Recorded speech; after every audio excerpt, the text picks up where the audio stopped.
Okay, hello everyone, and welcome to the Brickyard Interview Series. I am your host, Andrea Thompson, and I am really happy to be here with Jennifer Alicia. Alicia? We just did this. Alicia? Alicia, yep. Alicia, thank you, Jennifer. Okay, so I'm a little bit nervous because I learned some new words today, and Jennifer's going to help me because Jennifer is very lovely. So I want to tell you about Jennifer right now. Jennifer Alicia, she, they, is a queer, mixed, Mi'kmaq settler of German, Irish, and Scottish descent, a multidisciplinary artist originally from Elmastukwek,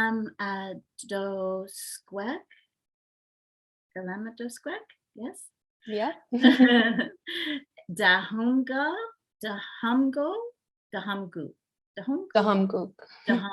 Thank you. And this is the Bay of Islands, Newfoundland. Jennifer is now residing in Toronto, Ontario. She's a two-time National Poetry Slam champion and recently published her chapbook titled Mixed Emotions.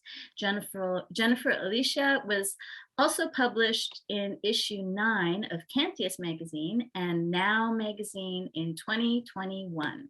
They are currently working on a play titled Restoring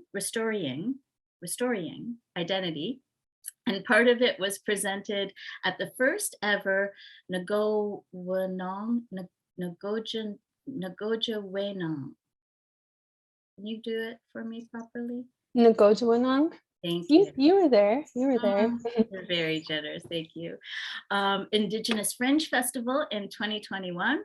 An audio version of the play was presented at the Weesageechak Begins To Dance 33 Festival in 2020 and at imagineNATIVE Film Plus Media Arts Festival in 2021. Jennifer Alicia also works in the community facilitating creative writing workshops and hosts a weekly writing group called Especially Around the Dreams. Find out more about her work at jenniferalicia.com. I'll be telling you again later, so don't worry about that. Okay, so hello, Jennifer. Thank you for joining us. Thank you so much for having me here this evening. I'm really happy to get to speak to you today. So we're doing these series of workshops with two amazing spoken word organizations and event series in Toronto. So this is our second one with the Toronto Poetry Project, who are the producers of the Toronto Poetry Slam. And one of the reasons why I'm really excited about this workshop or about this interview series is because I am a facilitator of workshops. You are a facilitator of workshops. As educators, I think it's really going to be a great resource for emerging artists. So one of the questions that I always like to ask is, how did you get started in spoken word? I read in your bio that you started as a page poet and got into spoken word 2007 here in Toronto. So yeah. How did that happen, that segue from page to stage? Yeah, I don't even know how far back I should go with this one, but yeah, I started as a page poet. I think as a lot of folks might enter into writing, it was kind of my outlet and my therapy in a way. I was an only child growing up. And I, witnessed a lot of violence in the home and just around in my community. And so the page was really the only place to put all of that. I felt like at the time. And so that's how I started writing, was just through necessity, I think, for survival, navigating, my surroundings and where I was at. And then I continued to do that. I continued writing, throughout my childhood, throughout my teenage years. I moved to Brampton with my mom when I was 12. And the area that we were living in, I started being exposed to different things, like coming from Newfoundland and going to like housing in Brampton was very different. So as a teenager, I started like getting into other things such as like writing songs and, thought I was going to be a musician at some point, which obviously didn't work out. Yeah, so I kept doing that kind of just as my hobby and as my therapy. And then it wasn't until I was a student at now X University, previously Ryerson University, where I started to get involved with the Urban Hip Hop Union, and they were hosting a lot of open mics, and I met some folks, and one of them was Spin El Poeta at the time. And so he was actually the person that kind of pushed me into, not pushed me in, you like encouraged me, I would say, encouraged me to go into spoken word, because that was something that he was heavily into at that time. And so I showed him some of my poems, like my page poems, and he encouraged me to try out an open mic. And then from there, I really enjoyed being able to use my voice. There was something empowering about saying my words on a microphone to an audience who wants to hear it. Well, maybe they don't want to hear exactly what I want to say, but they showed up to be there to hear, the poetry. And so there was something about that was really empowering. And so from there, I just kept going to all the open mics, all the poetry slams. Like I went to the Toronto Poetry Slam a long time ago, even before I, knew anyone. And here I am, part of it now, which is really cool. And there was all different poetry slams and open mics throughout the city. I remember Paulina O'Keefe was holding open mics and slams in the West End, in Etobicoke, and at Lakeshore at the time. And then there was I also visited Up From the Roots for a little bit, and went to Rise out in Scarborough. And so, yeah, that's basically how I got to be here, I guess. That's a great story, and I love that, and I hear that a lot with people who are starting out, and especially when they kind of get some traction in their career as artists, even if it just feels like a hobby at first, it's like that passion to just immerse yourself in the scene. And like everything that you mentioned there were like all of the most happening scenes that were going down in the Toronto area, so you went everywhere pretty much. Yeah. Yep. I went well everywhere. I would love to have a chance for people to hear some of your work. Do you have can you share a piece with us? Sure. Awesome. Yeah, I have it's not like a regular spoken word piece, it's a shorter poem, but I really like it. So, and I think it gives a little bit of insight into where I come from. So this one's called Grounding. Home is to feel the kelp brushing my legs while floating in the cold Atlantic Ocean, counting jellyfish. Taste the salt water kissing my lips while watching Nogojiwanong glisten golden on the mountains in the distance. It is to hear the seagulls squawking above, fighting for fish scraps. My home is the rocky beaches my ancestors fished and trapped on for generations, and where some rolled in on big ships. Newfoundland. Newfoundland is referred to as the rock because it is literally all rock, so jagged and solid. This is my foundation, to hold it down, ride it out, be solid as a rock, a lineage of matriarchs who will prepare the fish, cook the fish, make sure everyone is fed, clean up, wash the men's smelly fishing clothes before ever sitting down to whatever fish scraps are left. Women are the backbone in my family, even if they break their backs for my family. And sometimes I think about the rocky beach I grew up on, protected by a mountain of deep blue slate rock formations. I remember my nan telling me to be careful because every once in a while, a piece of slate would fall. See, even rock can crumble sometimes. And I would go anyway. Trace my fingers along the jagged crevices, disappear into the dark cave on that side of the mountain, pray to the San Juan and wait. Wait for the slate to fall. Watch how even the tiniest pebble created ripples that seemed to spread out into the cotton candy skyline, hoping they carried my prayers with them.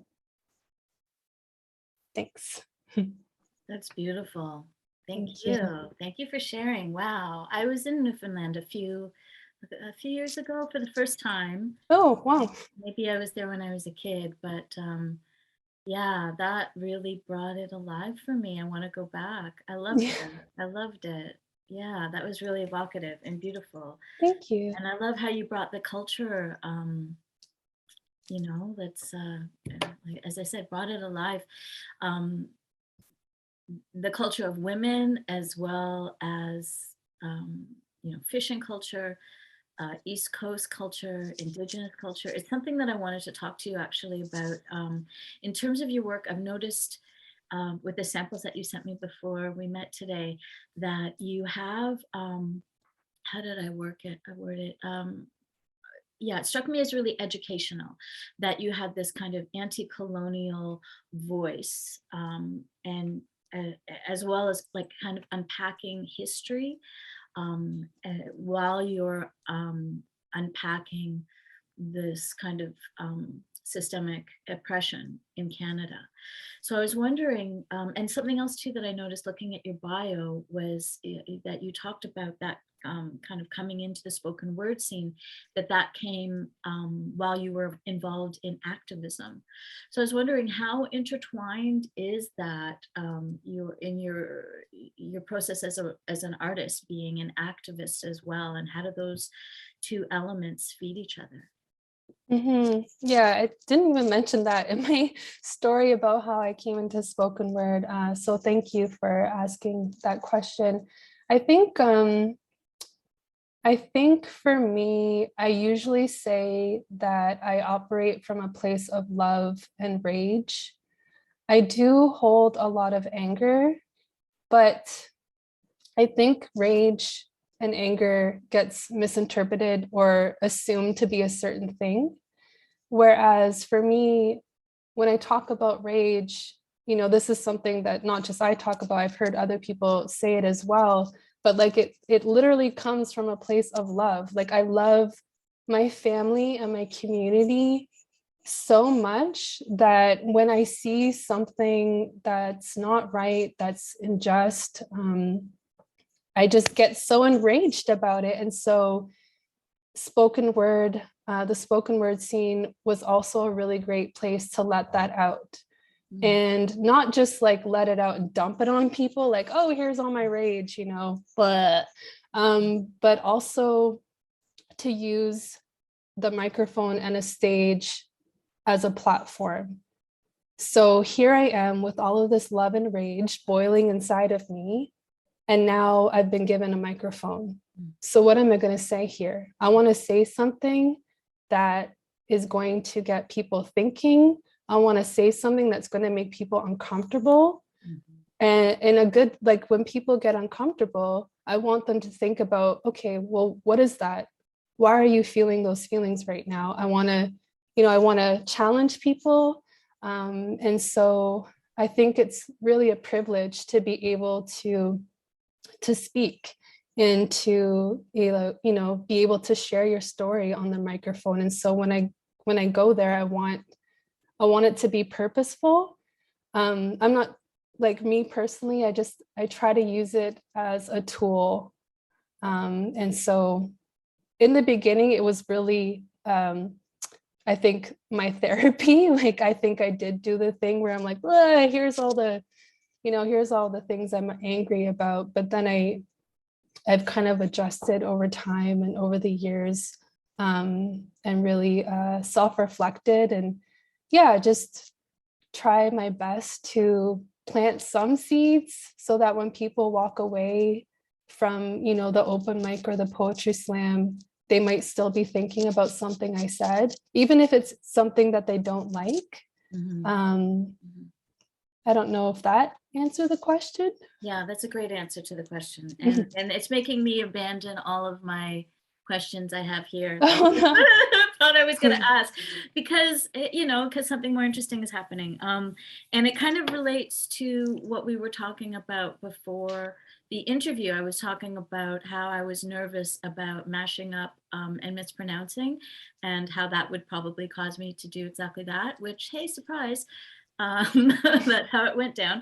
And so then we had a quick conversation about anxiety and performers. And, I was just making some notes as you were speaking. You were talking about writing as therapy. You were talking about mental health. You were talking about, having it as a tool to express emotions and also, provoke conversation.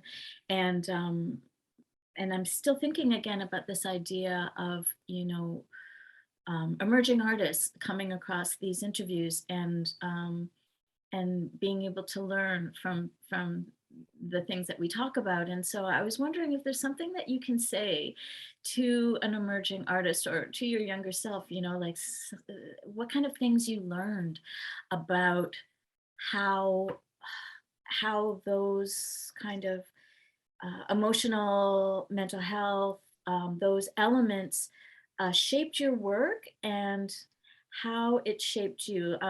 If I'm not being clear, I'm just thinking about, I see a lot of times with myself and artists that there's a transformation that happens that's almost built into becoming a spoken word artist that is, to me, phenomenal and beautiful. And so I was just wondering what your reflections would be on that. Yeah, I'm not sure if I will let you know my thoughts. My initial thoughts were, I know I can just obviously speak about myself.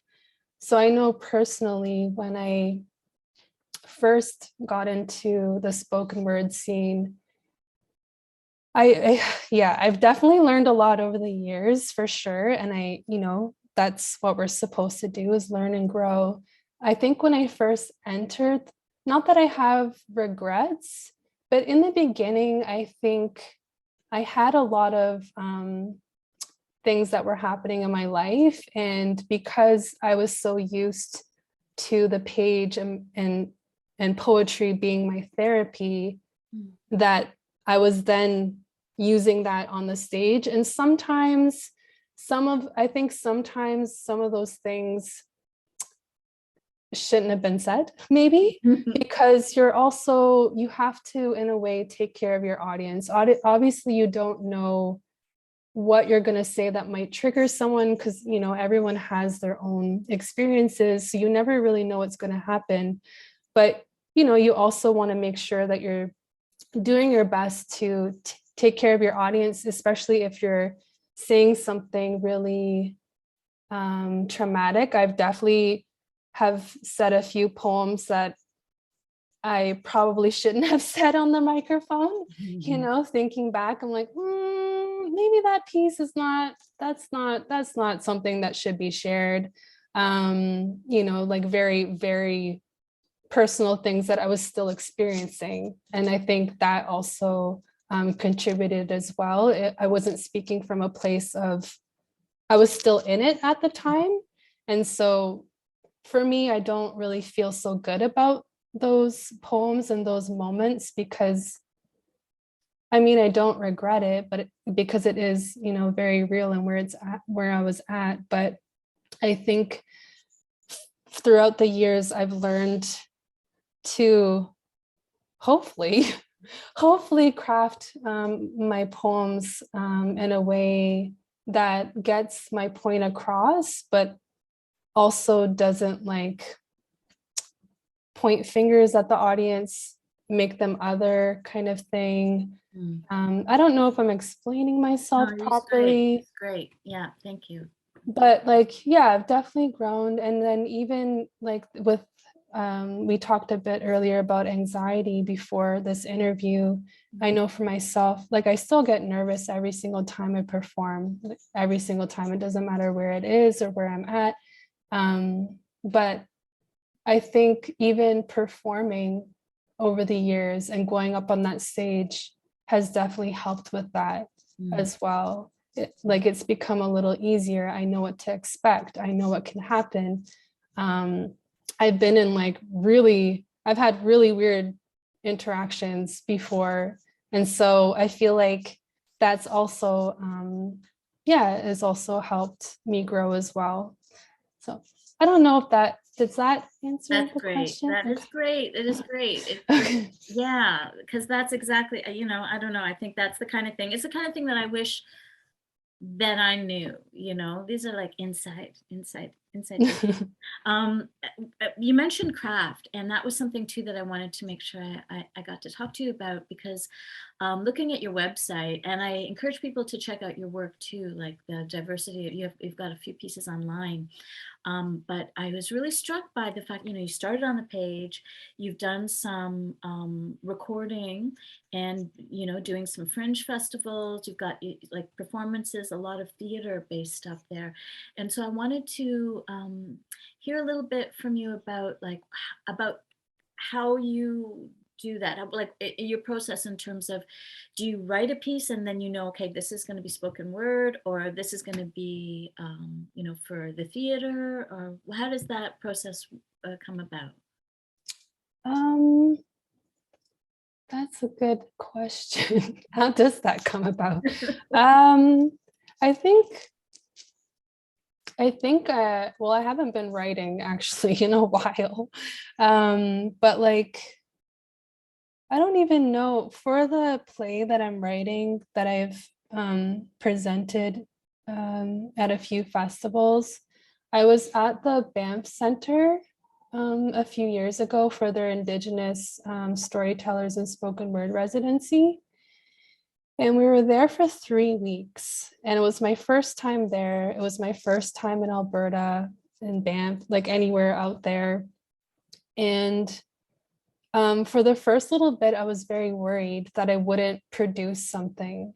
Like I got there and like the first week, other people in the program are writing, they're excited, and doing all these things. And I was just kind of like sitting there quietly. And then, the anxiety setting in, like, am I going to be able to do something? And then I don't know, Banff is, I don't know, have you been to Banff? Yes. Yes. Yeah. Yeah. Banff is like this magical place. I was going to use that word. It's so weird. It really is. Like, I don't know if it's the mountain energy. I don't know what goes on there, but I don't even know how it happened. I was just in my room thinking one night, and all of a sudden this memory popped into my head. Like, I don't even know where it came from, but it was like something was like unblocked in my body and was just like boop. And then I remembered being told this story that, so my dad's family are all, they're generations of fishermen, like my brother, my dad and his dad. And so my pop, he was alive for about 10 years of my life. I remember hearing a story about him seeing a mermaid while fishing one day. And it was like the most random memory. I've never thought about this since, I don't know. And then it popped in. And then I just started dreaming. Like, it was really weird. I started dreaming of this play. And before that, I wasn't thinking of a play, really. I was writing spoken word pieces. I wanted to write a book. I wanted to write. And then this memory popped in, and then all of a sudden I was thinking about a play, and then I was writing a play. I was writing a script. And then, I got to work with some really great folks, like Jill Carter, who helped me, assisted me with that. And yeah, it just kind of spiraled from there. So it wasn't really my plan at all to do this. It just kind of happened.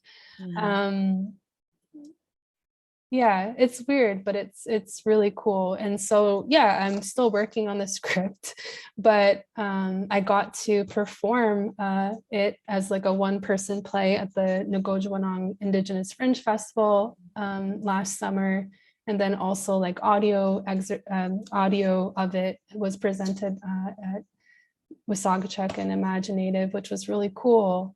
So I'm definitely like I definitely feel thankful for those opportunities, and just, yeah, it wasn't planned at all. I love that. It's like the muse took over and decided, okay, guess what, Jennifer, we're writing a play. That's what's happening here. Like, do I have to go back to Banff every single time I want to do something? Because Toronto's not really working for me right now. I think the muse will follow you no matter where you go. So can we hear another piece from you? Sure. Song? I'd love to. Yeah. Yeah, I don't know if this one is more of a, I guess, more, I talked a little bit about love and rage before. Sorry, I'm just trying to find it.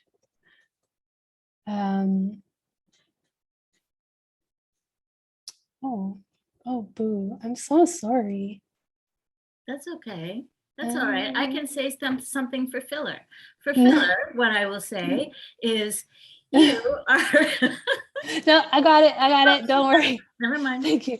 Yeah, so as I was saying, I did talk a little bit earlier about how I say I operate from a place of love and rage. And so this next piece is a little bit ragey. It's called Smudge Away Your Bullshit. So here we go. Sorry, I'm just going to take a drink.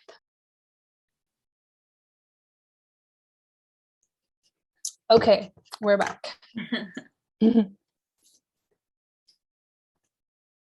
are savage, barbarian, condemned for our cultures, persecuted for our traditions. We have been punished, our medicines made illegal, practice ceremony in secret. Generations of residential schools later, Western society is Columbused, pillaged, and published what is in our DNA. The article reads, scientific research studies have proven that smudging with sage can clear airborne bacteria populations by 94%. The next day, entire suburbs are disinfected with smoke. Smudging is named a powerful antiseptic, an air purifier, best kept secret. Can be bought at a New Age store for $20. The package promises a majestic experience. Can be found in every fanny pack at the White Dreadlock Drum Circle, on shelves next to the crystals and dream catchers that were made overseas. If you Google smudging, you can find a step-by-step guide written by someone who looks like a bland white bread bologna sandwich made with too much mayo, misspells abalone as mason jar, calls a sacred bundle a stick, calls for a bowl of sand, as if it could distinguish a sacred fire and bury the evidence like they did our bodies, calls for clockwise cleansing, as if it could turn back a millennia of white guilt. Forgets to mention, there is no one way to smudge. Forgets to mention that if you're going to steal our culture, you should at least get your supplies from a real Indian. Forgets to mention that everyone can smudge, but not everyone has the privilege in doing so. I smudge my new apartment, and my landlord storms my door like the Mayflower, accuses me of smoking weed, demands I do it outside, and then an Indigenous woman is evicted for smudging in her home, as if that section of the Indian Act was never removed, while a white woman petitions the Supreme Court because their children were exposed to smudge at school. Her lawyer argues that the smudge is overbearing, too much. I argue spiritual abuse. What is reconciliation without truth? The truth is, colonialism is hundreds of years old. The truth is, there is no double standard when Christianity has always been the standard. If you want to use our medicines, you should know the nations of the territory you occupy. Give up your cottages and give us the land back. If you don't oblige, I will dance triumphantly around the fire that burns your village to the ground. Send smoke signals with messages of reclamation. Try to cleanse the air when I have set flame to your tarot cards and turkey feathers. It's like when farmers burn their fields to rid them of weeds, restore what was originally planted. All that will survive is what was here before. Us. Oh, I love that. That was awesome. Thank you. Thank you. Yeah, a little bit ragey there, a little bit ragey. No, as soon as you do, I was like, and there, and that's love and rage, ladies and gentlemen. There's so many cliches that you unpack there that I'm like, I know that abalone sandwich. I know that. I know that whole kind of new age appropriation. Yeah. Thank you. That's like public service, Jennifer. Honestly, that was gorgeous. Thank you. Thank you. Well, okay, I want to hang out with you all day, but I think we'll leave them wanting more. I want to thank you for coming and sharing your gorgeous work with us and your heart with us, your open heart, and honesty. You know, everybody, as soon as Jennifer came on this call, they were very real and opened up the space in a beautiful way. So thank you for that. So I'm Andrea Thompson. You are watching the Brickyard Interview Series. This is the second of our interview series with the Toronto Poetry Slam. Jennifer Alicia is a member of the Toronto Poetry Slam collective, which is actually the Toronto Poetry Project collective, who runs the Toronto Poetry Slam. Just Google all of it. Jennifer's website is jenniferalicia.com. There'll be information in the description box below. And please come back because there will be more interviews like this. Not as good as this one, though. It's the best. But please come back and join us. And thank you again, Jennifer, for spending this time with us. Thank you so much for having me. No problem.